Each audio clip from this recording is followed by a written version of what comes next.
আমার নবী বললেন, যারা এই হাত দিয়ে চুল ধরে ধরে যারা বউ মারবে, যারা চুল ধরে ধরে বউ মারবে, তাদের হাতের মুনাজাত দান খয়রাত আল্লাহর দরবারে কবুল হবে না, হইতে পারে না, হওয়া সম্ভব না। যারা বউ মারছে, কে বড় বড় চুপ করে তাকাচ্ছে, ওকে বউ মারা হারাম।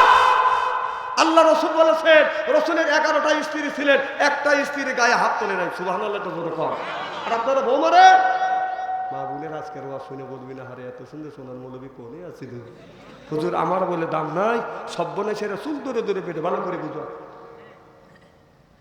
আমি এই ওয়াজ করছি, এক মহিলা চিঠি লিখছে, হুজুর আপনি তো বললেন বউ মারা হারাম, একাম তো আমার স্বামী আগেই সারছে, হুজুর আমার স্বামী আমারে মারছে, এখন আমার কি অবস্থা হবে? আমি বললাম, মা স্বামী যদি তোমারে মাইরিয়া থাকে, মা ওই জায়গাটা চিহ্ন করে রাখো, তোমার হাতের ছোঁয়া তোমার স্বামীর যেই জায়গা লাগছে, দোজখের আগুনে কোনোদিন ওই জায়গাটা পুড়বে না। তালি স্বামীর কি রহমতের হাত, কি বরকতের হাত, সুদ খাওয়া হাত, ঘুষ খাওয়া হাত, বিড়ি খাওয়া হাত, সুদ খাওয়া হাত, ঘুষ খাওয়া হাত। যারা খায় একবার, যারা খায় বাদান সুদ, ওরা যারা খাবে বাদান সুদ ওরাই করবে ভুল, যারা খায় বাদান গাঁজা আল্লাহ দিবে সাজা, যারা খাবে মদ ওরা হারাবে জান্নাতের পথ, যে খায় গুল ওই লোকটা করবে ভুল, যে খায় সিগারেট ওর নাই মুখের বেরেক, আর যে খায় বিড়ি ওর ইমানে ধরবে কিরি। বিড়ি যারা খায় তাদের হাত দিয়ে গন্ধ, মুখ দিয়ে গন্ধ, দাড়ি দিয়ে গন্ধ, জামা দিয়ে গন্ধ, টুপি দিয়ে গন্ধ, চাদর দিয়ে গন্ধ, লেপ দিয়ে গন্ধ, বালিশ দিয়ে গন্ধ। আমার হয় সন্দ ওর বউ থাকে কেমনে রে আল্লাহ, জোরকন ঠিক কিনে টাটকা বিড়ি খায়া বর মুখের কাছে যখন মুখ নেয়, বউ খালি মুখ গুলো। স্বামী কয় আমি তোমার মুখের কাছে মুখলেই আর তুমি মুখ গুড়াও, বউ কয় শরমও করে লজ্জাও করে, এই মাত্র টাটকা বিড়ি খায়া আমার মুখের সাথে মুখ লাগাইছে, তোর পাশার সাথে তোর মুখের মধ্যে বেশি ব্রাশ করতে পারো না, বিড়ি খাবো কষ্ট দাও। আবার এই বিড়িটি আবার টয়লেটে যাওয়া অনুষ্ঠান কথা বল। আবার ইদানিং দেখছি আবার যারা পান খায় 70% লোক পান খায় আর টয়লেট করে। তাই যদি না খায় টয়লেটে পিক পাই কেন? হ্যাঁ, মাঝে মধ্যে টয়লেটে পিক পাই। আমি চিন্তা করলাম এই কাজ করে কে? আমি তালে আসি, দেখি হঠাৎ করে এক বুড়ো টয়লেট থেকে বের হচ্ছে, মুখ লড়তেছে। কম কই গেছিলে? কয় টয়লেটে। কম মুখ লড়ে কে? কাউজের কিছু বলেন না। কম কে? কাউজের পান খাচ্ছি। কম খবির জায়গা যা, তুমি পান খাইলে আর টয়লেট করলে, ও এই মুদ্রা পান খার ও মুদ্রা ডেলিভারি করো না। না, খবির জায়গা যা, যদি পান যদি জায়েজ মনে করে খাও, তুই একটু গু তুলে চুন মনে করে বলা। এই যে মোবাইল ফোন আইসা দেশে ইজ্জত মাইরেছে, ছোট বড় সবার হাতে একটি করে আছে। মোবাইল ফোন আইসা দেশে ইজ্জত মাইরেছে, যখন ঠিক কিনে মেয়ের মতো মেয়ের কাছে, ছেলের মতো ছেলের কাছে, বাবার মতো বাবার কাছে, আর মায়ের মতো মায়ের কাছে, যখন ঠিক কিনে একটা একটা করে মার কাছেও আছে, বাবার কাছেও আছে। এরকম আছে না নাই? এই যে আপনাদের আল্লাহদীপুর গ্রামের মধ্যে যদি 50টা যুবক যুবতী থাকে, রাত 12টার পরে আপনি মেসেঞ্জারের মধ্যে ঢোকেন, ফেসবুকের মধ্যে ঢুকে দেখেন, গ্রামের মধ্যে যদি 50টা যুবক যুবতী থাকে, তাদের হাতে যদি স্ক্রিন টাচ মোবাইল থাকে, রাত 12টার পরে মেসেঞ্জারের মধ্যে ফেসবুকের মধ্যে ঢুকে দেখেন, 50টা যুবক যুবতী থাকলে রাত 12টার পরে তার 40টাই রাত 12টার পরে লাইভে আছে। ওরা কি করতেছে 12টার পরে? ও তাহাজ্জুদ নামাজ পড়ে মোনাজাত করতেছে না? কি করতেছে বোঝেন না আপনি? বোঝেন না? আপনার ছেলে কি করতেছে? দেশটা জাহান্নামে তার বন্তরে গেছে। এখানে লজ্জা শরম কিচ্ছু নাই। এর বাপ মা বসে আছে, ওখানে বসে থেকে দেখতেছে, কথা কয় না। খালি আপনারা না, আমাদের আলেমের মধ্যেও আছে। তুই একজন আলেম মানুষ, তুই হলো জাতির বিবেক, আর মানুষ আসতেছে, তুই খালি মোবাইল খোট্টা চাইতেছিস, তোর 5টা মনে একটা কথা কয় না, তোর দেখে জাতি শিখবে। আর তুই যদি মোবাইলের মধ্যে থাকিস, তাহলে দেশ চলবে কিভাবে? কথা বল না কেন? বেদব, অসভ্য। না ছাড়াও আমি না করি রে, পাবলিক আসতেছে, তুমি খালি খোট্টা খুঁটি করে যেতেছ, কথা কয় না? খুব খারাপ লাগতেছে বলে, তাই না? না, উচিত কথাতে একটু কষ্ট লাগবেই। আমরা গল্প পালি, সুযোগ পালি ছাড়িয়ে দিই। একজনের মেয়ে রাজশাহী ভার্সিটির পরে স্টলে যা গল্প করতেছে, মানুষকে শুনান লাগবে না? মেয়ে একখান জন্ম দিয়েছে, আমার মেয়ে রাজশাহী ভার্সিটির পরে। ওই জায়গা ছেলের বাবা ছিল, ছেলের বাবা কয় যে 3 মাস ধরে ভার্সিটি দিলি আর সেই গল্প করা লাগবে স্টলে। আমার ছেলে আজ 5 বছর ধরে ভার্সিটির লেখাপড়া করতেছে, আমি তো গল্প করি না। ছেলের বাবার গল্প হচ্ছে না। মেয়ের বাবা বলে বেটা গল্প করে, আর আমার ধমকা। তো মেয়ের বাবা বলতেছে, শোনেন, আল্লাহ দিবর গ্রামের অনেকেরই মেয়ে আছে, সবাই কিন্তু ভার্সিটি পড়াইতে পারে না, ঠেলা আছে।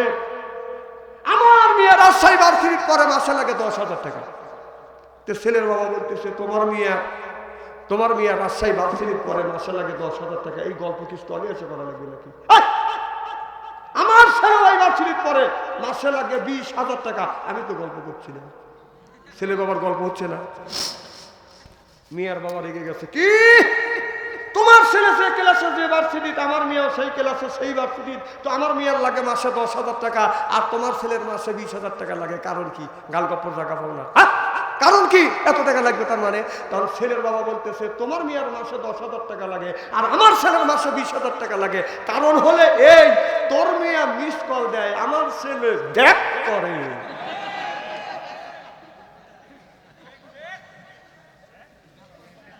হাসে উড়ো দিয়েন না, খালি বুঝেন কথা ঠিক কিনা বলো। খুব কি খারাপ লাগতেছে নাকি? না রে, আল কোরআনের আলো, না রে আমার ভাইয়ের আমার, এদিকে ঈশার নামাজ পড়ছি 9 রাকাতের মধ্যে বাধা 9 বার আমরা সূরা ফাতিহা পড়ছি। আসর মাগরিবের সময় 5 বার সূরা ফাতিহা পড়ছি। আসরের সময় সূরা ফাতিহা 8 বার 4 বার পড়ছি। আর যোহরের সময় কম করে হলে আমরা 10 বার সূরা ফাতিহা তেলাওয়াত করছি। আর ফজরের নামাজ পড়তে গেলে বদন কম করে হলো 4 বার সূরা ফাতিহা পড়ছি। একটু আগে ঈশার নামাজ পড়ছি, ঈশার নামাজের সময় 9 বার আল্লাহর কাছে বলছি সিরাতাল মুস্তাকিম, আল্লাহ সঠিক সরল পথে তুমি আমাদের চলাও। গায়রিল মাগদুবি আলাইহিম ওয়ালাদ-দাল্লিন, আল্লাহ ওই দলভুক্ত করো না যারা অভিশাপপ্রাপ্ত দল, যারা হলো জাহান্নামী দল, আল্লাহ ওই দলে আমাদের দলভুক্ত করো না। তাহলে দলের কথা সূরা ফাতিহার মধ্যে আছে না বাজার না? আরে সূরা ফাতিহার মধ্যে দলের কথা বলছে 2টা দল, একটা হলো হিজবুল্লাহ, একটা হলো হিজবুল শয়তান, একটা হলো ইবাদতে রহমানি আর একটা হলো ইবাদতে শয়তানি, একটা আল্লাহর দল আর একটা হলো শয়তানের দল। তাহলে দলের কথা কোরআনের মধ্যে বলছে, আরে দল করা তো ফরজ। আবার অনেক লোক কয় এই যে মিথ্যা প্রচার শুরু করে দিছে, কেউ বলে নাকি জামাতে ইসলামের কোন লোকেরা আপনার নাকি বলছে যে আমরা জান্নাতের টিকিট দেবো। নাউজুবিল্লাহ, একটু জোরে কর। এই কথা কোনো আলেম, জামাতের কোনো আলেম, কোনো মুরব্বী, কোনো মাওলানা বলতে পারে না। জোরে কর, ঠিক কিনা? এটা হলো মিথ্যা কথা মানুষের কাছে ছড়াচ্ছে। সি আপনি যে মিথ্যা কথা ছড়াচ্ছেন, আল্লাহর আদালতে আপনার দাঁড়াতে হবে, গোটা জিন্দেগীর জীবনের হিসাব আপনার দিতে হবে। এখন এই কথা কে বলছে? এখন সাধারণ মানুষ যুব্ব গায়ে তুমি মাথা দিলি তো তাকে আলেমের মতো দেখা যায়। তাকে সাজাই জায়গা যদি বলে যে আপনারা আমার জামাতে ভোট দেন, হ্যাঁ আমরা টিকিট দিয়ে দেবো জান্নাতে,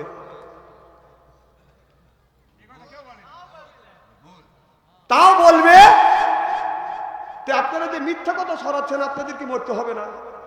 হিসাবকে আল্লাহর কাছে দিতে হবে না? এই দুনিয়া কয়দিন? হাত্তা সত্যমল মাকাবির, হাতের শক্তি কমে যাবে, গোষ্ঠীর শক্তি কমে যাবে, ক্ষমতার শক্তি কমে যাবে। আল্লাহর কাছে যেদিন ধরা পড়বে সেদিন কি জবাবটা দিবেন বলেন? আপনার তো জবাব দিতে হবে আল্লাহর কাছে। আমার ভাইরা আমার, দল কিন্তু 2টা, একটা হলো আল্লাহর দল আর একটা হলো বাদন শয়তানের দল। আমরা আল্লাহর দল করবো না, বদন শয়তানের দল করবো। ওইদিকে আমি যেতে চাই না। মুসলমান ভাইরা, আল্লাহর হাবিবের উম্মতরা ভালো করে লক্ষ্য করে শুনুন, আমলে নিয়তে শুনতে হবে। হযরতে ওমর রাদিয়াল্লাহু তাআলা আনহু ফজরের নামাজ পড়িয়ে আপনার সেই জায়গা আপনার রাষ্ট্রীয় ঘোড়া আপনার ঘোড়ার উট বান্ধা আছে ওই জায়গা যা দেখে 200টা উটের মধ্যে 100 উট নাই। হযরত ওমর মনে মনে চিন্তা করলে আল্লাহ সরকারির কোষাগার থেকে একটা উটনি হারিয়ে গেছে, এর জবাব কিন্তু আল্লাহর কাছে আমার দিতে হবে। অর্ধ পৃথিবীর প্রেসিডেন্ট হযরত ওমর বাদান ঘোড়াটা বাদান খোঁজার জন্য গেছে। যাইতে যাইতে অনেক দূর যায়, এদিকে তাকাই ওদিকে তাকাই বাদান আপনার উত্তর পায় না।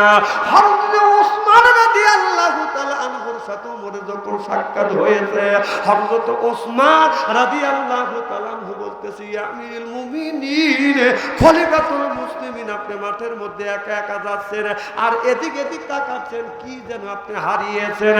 হযরত ওমর বলে, ভাই ওসমান, রাষ্ট্র কোষাগার থেকে একটা উটনি হারিয়ে গেছে, এই জন্য উটটা খোঁজাখুঁজি করতেছি। হযরত ওসমান বলে, ভাইজান অনেক কর্মচারী আছে, অনেক চাকর আছে, গোলাম আছে, ও আমিরুল মুমিনিন খলিফাতুল মুসলিমিন, আপনি কেন উটনি খোঁজার জন্য আসছেন? হযরত ওমর বললে, উটনি যদি হারা যায় দেশের জনগণের আল্লাহর কাছে জবাব দিতে হবে না, জবাব দিতে হয় আমি ওমর আল্লাহর আদালতে এই জবাব দিতে হবে। সিল্লাকান আল্লাহু আকবার। আল্লাহর প্রতি কত ভয় আমাদের, আর আমাদের ভয় নাম রাখছে আবু বকর সিদ্দিক বিশ্বাসী। বলে দে ভাই 200 টাকা হাওলাত দেন, আগামী শনিবারে দেবো। 200 টাকা হাওলাত দেয় আর জীবনেও ঘুরে শনিবার আসে না। এরকম লোক আছে না?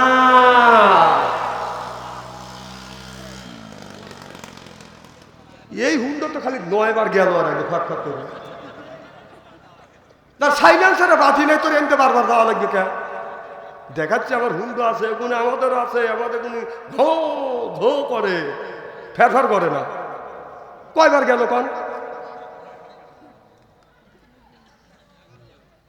খুব খারাপ লাগতেছে নাকি? মারহাবা একটু জোরে কর। হযরত ওসমান বলে, আমিরুল মুমিনিন, আপনি আমার বাসায় চলে, আপনি একটু আমার বাসা যা, আপনি রেস্ট নেন, আপনি হলেন অর্ধ পৃথিবীর প্রেসিডেন্ট, আমি আপনার উত্তর খুঁজে দেই। হযরত ওমর বলে, ভাই ওসমান, যদি সহযোগিতা করো তুমি এই রাস্তা দিয়ে যাও আর আমি এই রাস্তা দিয়ে উটনিটাকে খুঁজতে থাকি। এবার হযরত ওসমান একের দিকে রওনা করলো উটটা খোঁজার জন্য, আর অর্ধ পৃথিবীর প্রেসিডেন্ট খুঁজতে খুঁজতে মরুভূমির ভিতরে চলে গেছে। লক্ষ্য করে দেখে বিরাট একটা পাহাড়, পশ্চিম পাশে একটা পাহাড় আছে আর পূর্ব পাশে বাদান একটা মরুভূমি আছে। পাহাড়ের নিচ দিয়ে মরুভূমির পাশ দিয়ে বাদান একটা সুন্দর রাস্তা আছে। এই রাস্তা দিয়ে একটা টগবগে যুবতী মহিলা যাইয়া আপনার সাইড রাস্তার মরে যা বাদান রাস্তা হারিয়ে ফেলছে। মেয়েটা মনে মনে চিন্তা করে, আল্লাহ, আমি আজ 3 দিন ধরে অনাহারে এই রাস্তা দিয়ে 3 দিন ধরে চলতেছি, আমি গিরাম পাই না, আমি গিরাম সামনে গিরাম আছে মনে করি, সামনের দিকে যখন অগ্রসর হয়েছি রে আল্লাহ, ও মাওলা, আসে দেখি আমি রাস্তা হারিয়ে ফেলছি। এখন পূর্ব দিকে একটা রাস্তা, পশ্চিম দিকে একটা রাস্তা, দক্ষিণ দিকে একটা রাস্তা, উত্তর দিকে একটা রাস্তা। মেয়েটা চিন্তা করতেছে, আল্লাহ, কোন রাস্তা দিয়ে গেলে আমি গিরাম পাবো, গিরাম পাইলে মানুষের কাছে যে আমি একটু আশ্রয় নিব। এই বলে মেয়েটা একবার এইরকম করে দক্ষিণ দিকে যায়, পশ্চিম দিকে যায়। মেয়েটা ওই জায়গা বাদান গোরফাক খাচ্ছে। হযরত ওমর দূর থেকে মনে মনে চিন্তা করতেছে, আল্লাহ, আমার রাষ্ট্রে একটা টগবগে যুবতী মহিলা পাহাড়ের পাশে একা একা ঘোরাফেরা করতেছে। হযরত ওমর মেয়েটার দিকে বাদান আগা যায়, আর মেয়েটা হযরত ওমরকে দেখে মনে মনে চিন্তা করে, আল্লাহ, 3 দিন ধরে এই রাস্তা দিয়ে যাচ্ছি, একটা মানুষের সাথে দেখা হয় না। আল্লাহ, যেই যুবকটা আমার দিকে আগা আসছে এই যুবকটা হলো বাদান অনেক উঁচা। নবীর সাহাবী যতগুলি সাহাবী ছিল সব সাহাবীর চাইতে হযরত ওমর ছিল উঁচা। সুবহানাল্লাহ। মাঠের মধ্যে দিয়ে মেয়েটার দিকে যখন এগিয়ে আসছে, মেয়েটা বলে, আল্লাহ, যে যুবকটা আমার দিকে যেভাবে দায়া আসছে, আল্লাহ আমার সর্বনাশ করবে। টাকা নাই সুদ চিন্তাই করবে, গহনা নাই চিন্তাই করবে, কিন্তু টাকা গহনার চাইতে বড় সম্পদ, সেইটা হলো আমার সতীত্ব সম্পদ।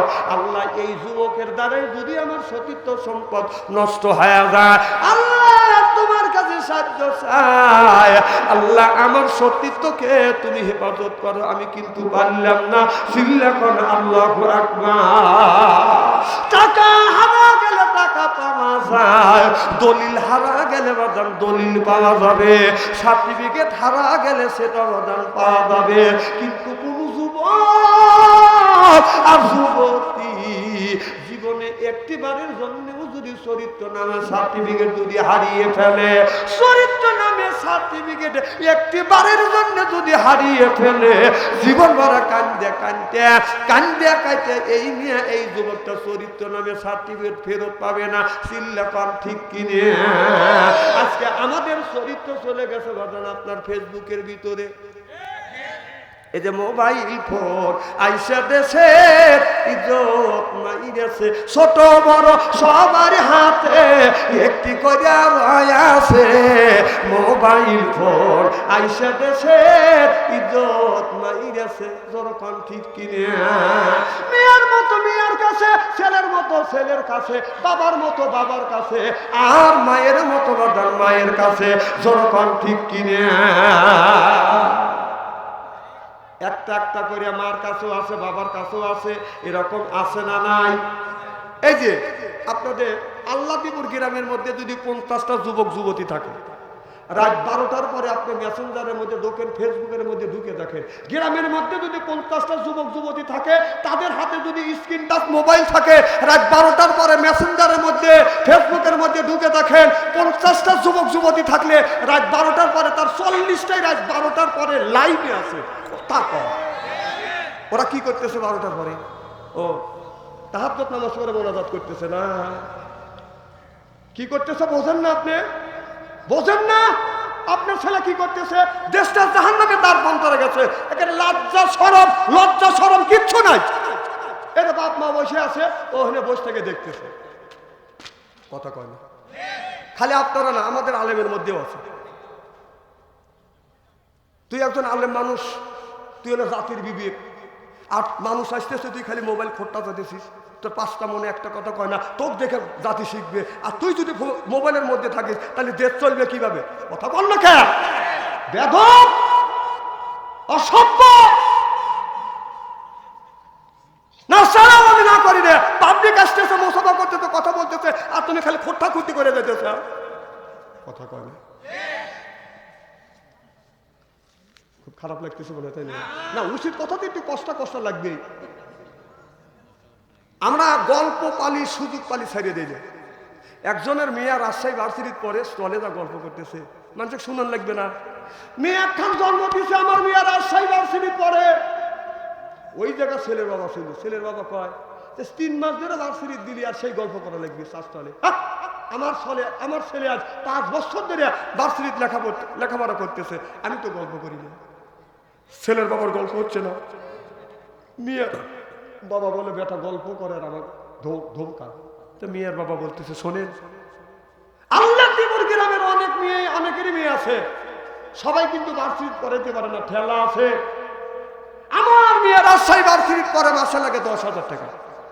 তো ছেলের বাবা বলতেছে, তোমার মেয়ে রাজশাহী ভার্সিটি পরে মাসে লাগে 10,000 টাকা, এই গল্প কি স্টলে এসে করা লাগবে নাকি? আমার ছেলে ভার্সিটি পরে মাসে লাগে 20,000 টাকা, আমি তো গল্প করছি না। ছেলে বাবার গল্প হচ্ছে না। মেয়ের বাবা রেগে গেছে, কি তোমার ছেলে সে ক্লাসে যে ভার্সিটি, আমার মেয়েও সেই ক্লাসে সেই ভার্সিটি, তো আমার মেয়ের লাগে মাসে 10,000 টাকা, আর তোমার ছেলের মাসে 20,000 টাকা লাগে, কারণ কি? গালগপ্পর জায়গা পাও না, কারণ কি এত টাকা লাগবে? তার মানে তখন ছেলের বাবা বলতেছে, তোমার মেয়ের মাসে 10,000 টাকা লাগে, আর আমার ছেলের মাসে 20,000 টাকা লাগে, কারণ হলে এই, তোর মেয়ে মিস কল দেয়, আমার ছেলে ব্যাক করে।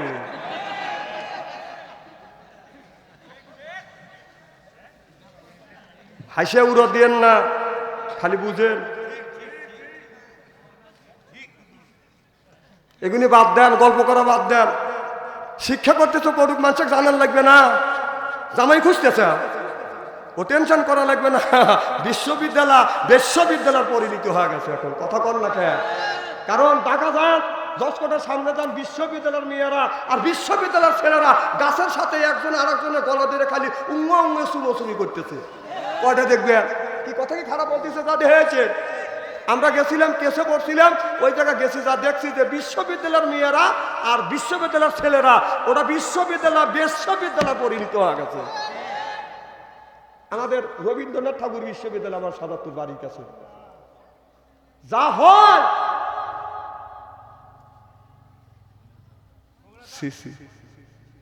আমি কি আপনার বগুড়ার কথা বলতেছি না, আমি আপনার বগুড়ার কথা আমি বলবো বলে আমি কি বিপদে পড়বে যাবো?